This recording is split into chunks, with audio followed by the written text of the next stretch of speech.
Hayden and the Honey Farm. Written by Brenda Spalding.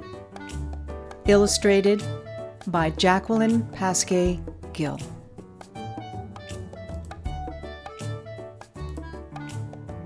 This is dedicated, as always, to my little bug. His curiosity never ceases to amaze me. "Hi, Mr. Albright," Hayden called, skidding his bike to a stop on the gravel drive. "Well, hello to you, Hayden. Does your grandma know you're over here?" Mr. Albright asked. "Grandma sent me to see if you have a couple jars of honey she can buy. She's baking something and ran out of honey," Hayden replied. "Oh my," Mr. Albright said.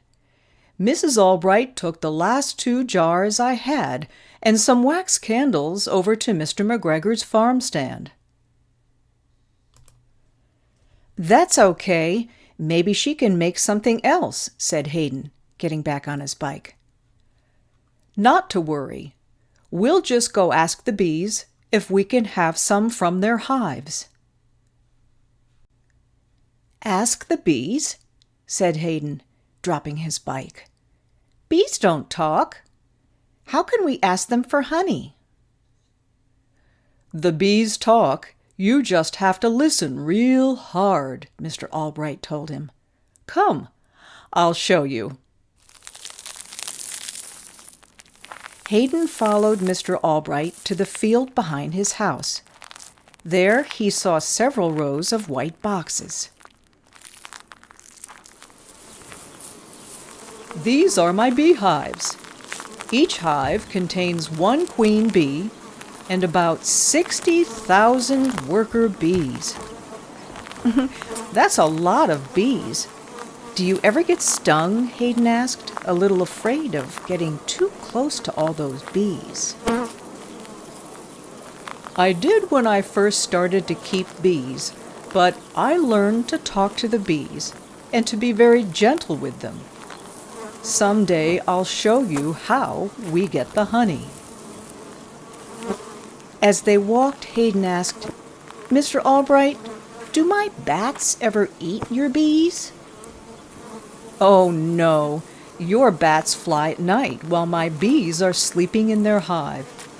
They're not out at the same time." Mr. Albright showed Hayden how to put on a beekeeper suit and helmet. Of course, it was much too big for him, and it dragged on the ground. "First, we need to use a smoker to calm the bees. It also helps to move them away from the honey frames." Mr. Albright took what looked like a silver watering can and puffed smoke all over the sides and top of the hive. "Now we lift one of the frames out of the hive to get the honey." He lifted a wooden frame out of the hive and gently brushed off the bees.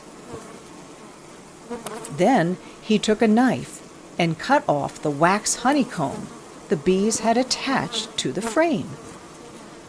Mr. Albright placed the comb in a clean metal pail to catch the honey as it drained out. Finally, he placed the frame back in the hive and put it back on top. Together, they carried the pail back to the house. Hayden was amazed that the bees didn't seem to mind someone taking their honey. "Don't the bees miss the honey and the honeycomb we took from them?" Hayden asked. "No, they just keep making more.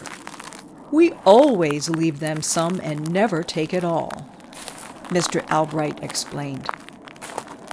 "Now we can get some clean jars and pour in the honey." Hayden watched all of the golden honey drip slowly into the jars.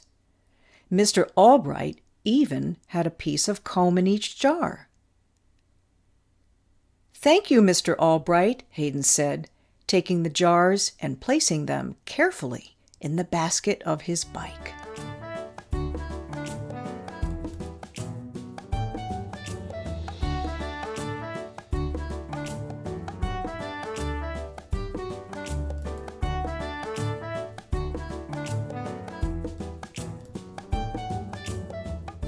Grandma was very happy to have him and the honey home safe and gave him a great big hug. Grandma, I helped get the honey for you.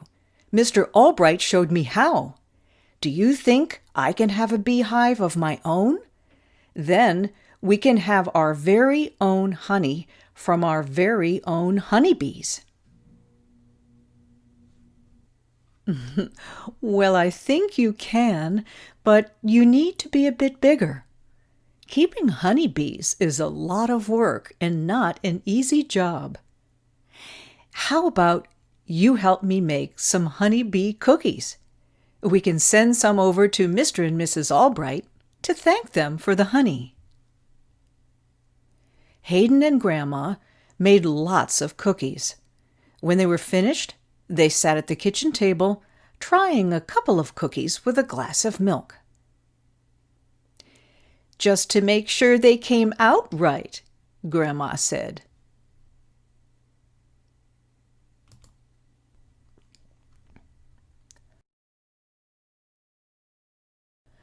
Later, when Mom and Dad came home, Hayden told them all about his visit to Mr. Albright's and how he helped get the honey for the cookies. Hayden sat on the porch, deep in thought. Then he turned to his grandma and he asked, Grandma, Mr. Albright said he can talk to bees. That's why they don't sting him. Maybe someday I can learn to talk to bees too? Oh, I know you will, my little bug. I know you will, Grandma said, smiling. The end.